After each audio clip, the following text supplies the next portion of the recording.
Okay, Steven. So if you're okay with that, we're gonna move on to the next item in the agenda. Okay. Okay. So last time we discussed the thought record and how you were gonna use it as your homework to write down your thoughts throughout the week whenever you got anxious. Did you do that this past week? I tried to. You did? And how did that go for you? It went okay, I guess. I didn't do it too much, but I did do it a little bit. Okay.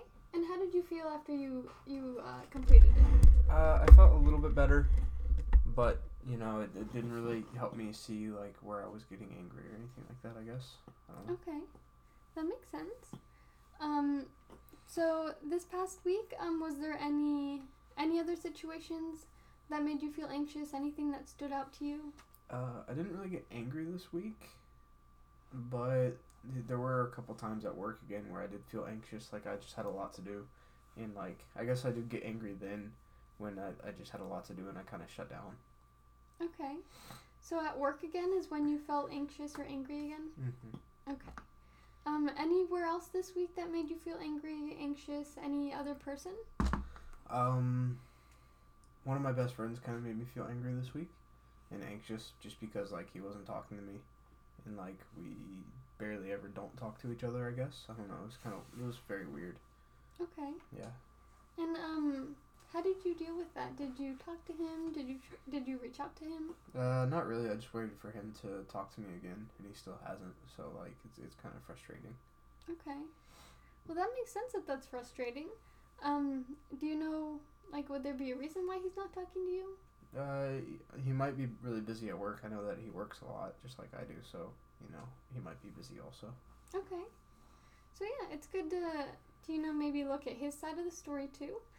Even if that made you angry that he's not talking to you, maybe looking at things through his point of view. Maybe he's busy, he has family things. Yeah, that makes sense. Okay. So this week, we're going to discuss several mindfulness exercises, as well as relaxation and the SOLVES method, which the SOLVES method is a problem-solving method. So we're going to go through that first. Mm-hmm. So the SOLVES method, I'm going to explain it to you, and then there's a worksheet as well that I can show you that we can go through.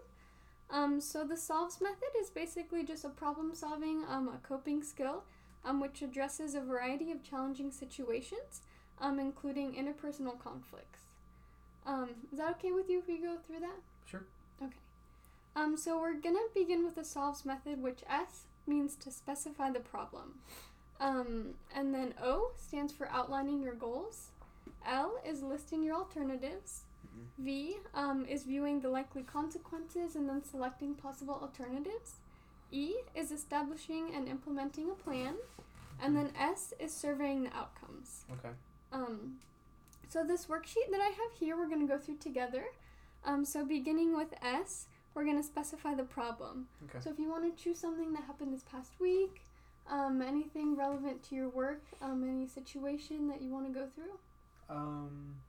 Well, there was a time when my boss gave me a thing to do, and I started doing that, and then my boss's boss gave me a thing to do. And, like, my boss's boss thing takes priority over my immediate boss.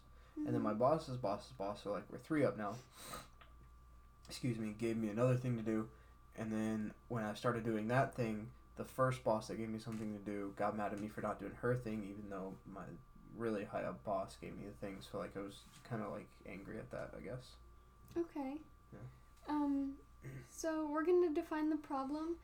So the problem was you felt angry, correct? Yeah. Because people were getting angry with you because you weren't doing the correct thing they were telling you to do? Well, I was doing the correct thing. It's just I wasn't doing it on their schedule, even though some other people ahead of them, I guess, were telling me to do something also. Okay. That makes sense. Mm-hmm. So now we're going to move on to O, which is outlining your goals. Okay. So in this situation, what goals did you have? Finish all the paperwork, I guess, like on time, and I didn't do that. And how did you prioritize that? Did you pick the highest up boss's work to do first? Yeah. You did? Okay. Mm-hmm. And then you moved on to the next one? Yeah. Okay. Tried to, at least. Okay. Yeah. Well, that's good that you tried. So we're going to move on to L, which is listing the alternatives. So we're going to evaluate the alternatives, the advantages, the disadvantages. So an advantage could have been you finished all your paperwork and all the bosses were happy with you.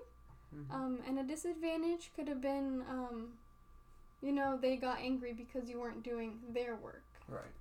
Okay. Do you see any other advantages, disadvantages that could have happened in the situation? Not really, other than like having a better day at work. I A guess. better day? Yeah. Okay. Would be an advantage. Okay. Yeah.